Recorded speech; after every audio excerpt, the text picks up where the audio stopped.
Are you a fucking nerd like I am? Well, buckle in because we got a shitload of numbers to look at. Marist came out with this poll November 2020, November 19th. A look at the 2026 midterms as of November of 2025. There is some really astonishing data in this report. This isn't the whole report. I will pull up the whole thing because as I mentioned in the beginning, there's there's a lot, dude. There's just there's just a lot. This is the most striking one. I would say if the 2026 election for Congress were held today, which party's candidate are you more likely to vote for in your district? 55% Democrat, 41% Republican. That is a 13 point advantage. And this is just generic Democrat, mind you. Now, when I originally stumbled upon these numbers, I was a little bit skeptical because when you see these polls posted on Twitter, there isn't any data about the poll. There isn't the sample size. There isn't demographic information. There isn't even a margin of error a lot of the time. So I sought out this report, and the total sample size was 1,443. The amount of registered voters was 1,293, and the margin of error was about 3%. 3% for a poll this size is average. The smaller the poll, the larger the margin of error, because if the sample size isn't large enough and doesn't accurately represent the baseline demographics of the country, the poll is going to be skewed. If you have a poll that targets like 60% Republican voters and is asking them about how much they like Democrats, Democrats are going to appear more unfavorable because of the biases of the poll.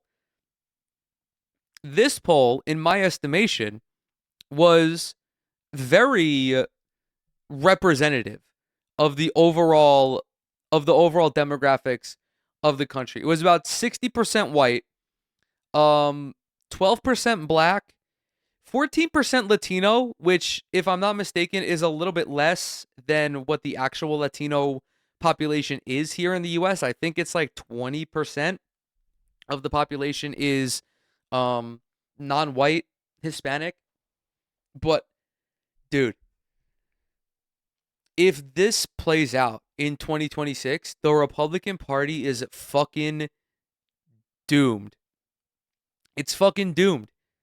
I want to pull up the here's another one. 39% of Americans blame the Democrats in Congress for the shutdown. 34% place responsibility on President Trump, and 26 blame congressional Republicans. What this tells me is that basically everybody is to blame for this, which I think is fair. When I try to analyze the political landscape of the United States currently, everybody is fed the fuck up with the system. The system as a whole, everyone despises it. And I understand that. I despise this fucking system. It is not it is not by the people for the people. It's obviously biased towards the 1%, towards big money interests. So, whenever you have questions skewed towards either party, there is going to be a large amount of resentment towards that individual party, especially because of how establishmentarian these parties are. But people are more so fed the fuck up with Republicans because the Republicans are the party in power and they're the ones fucking everything up right now. 80% of Republican. Oh, this is about the shutdown. I don't really give a shit about that. President Trump's job approval rating among Americans is 39%. 39. This is historic unpopularity. 48% strongly disapprove of President Trump's performance. Oh my God, my throat hurts. Holy.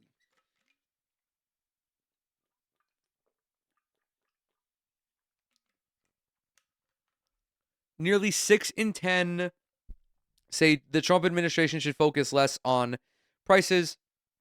Let's go ahead. Let's look at the full poll. Okay, methodology. The NPR PBS News Marist National Survey of 1,443 adults conducted November 10th through the 13th by the Marist poll in partnership with NPR and PBS. Adults 18 years of age or older residing in the U.S. were connected through a multi-mode design by phone for live interviews, by text, or online. Results for all adults are statistically significant within 3 percentage points. Results for registered voters, 1,291, are statistically significant within 3.1 percentage points. This is another thing I mentioned about the poll. Depending on the modality in which you contact someone, they are less likely to participate in the poll. I know that if a pollster called my phone, I would not respond to it because I just simply don't answer my phone for numbers I don't know. However, I would be slightly more compelled to reply if it was a questionnaire or if it was online. I actually received in the mail, my wife and I, we both received polls from Ipsos, talking, or questionnaires from Ipsos about about affordability in the United States. We didn't respond to them because we low-key kind of just forgot, but I thought about it. I thought about it. Now, this is the PDF. I want to look specifically at, I have it in my notes here, page 8. That is the, what is that? The demographic information, I think it was.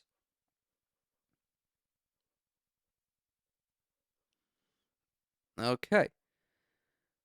Race, ethnicity, white, 50% Democrat to 46% Republican. Non-white, 63 to 31. Black, 80 to 13. Latino, 59 to 35. All of that ground that that Republicans made up with minorities is gone. What also was quite staggering to me were the education demographics. Men, white, non-college graduate, 40% to 57%. If I'm not mistaken, this is a little bit less than what Trump won in 2024. Generation, Gen Z, 64% to 30% for Democrats. This is the generation that, when they were compelled to vote, voted for Donald Trump. They're realizing, oh my God, this fucking guy is ruining my future. Every generation is against the Republican Party. It's staggering. Millennials, my generation, 56 to 39 for Democrats. Gen X, your parents and my parents, 50 to 47, which is just barely within the margin of error. Get this, the boomers, the silent, and the greatest generation. I don't know what the fuck the greatest generation is. I've never heard that before.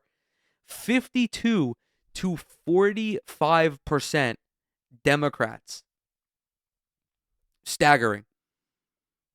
Absolutely staggering. Another thing that I wanted to touch on, where are we?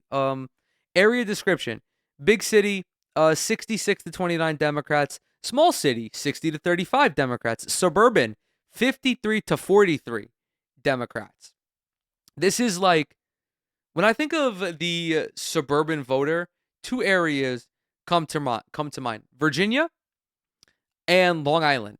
I'm very well versed with Long Island politics because I live here. There are a lot of Long Island is virtually entirely suburban, but you have really wealthy suburbs, whether that be out east or on the North Shore. You have middle income suburbs. You have low income suburbs. You have a very diverse voting block here. And Long Island is a relatively purple voting area. Nassau County, both of their representatives are Democrat, even though Lauren Gillen and Tom Suozzi are some of the most centrist Democrats that I've ever encountered. The two Suffolk County districts are Republican, but in terms of national votes, it can go either way. Virginia is very much of the same. Small town, 52 to 44%. Rural, 37 to 40 to 58%. That is still very much a massive gap for the Democrats to overcome. 21 points is virtually insurmountable. However, Donald Trump won 40% of the rural vote in 2024. These are actually 2016 levels of discrepancy. I believe 2016 it was 25% or so. So rural Americans across the country are waking up as well like, oh my God, Donald Trump is the reason I had to close my farm. He is shuttering the only healthcare clinic in my town. The Department of Education is no longer giving grants to my school district in places like Bell County, Kentucky. What I gather from this poll is that everyone understands that the Republicans are they're fucking everything up. Everything up. This was actually, like, I'm not even gonna lie, really interesting. Do you approve or disapprove of Donald Trump as president? We're just gonna look at approve because like there's fucking four blocks here. White people. What are the white people saying?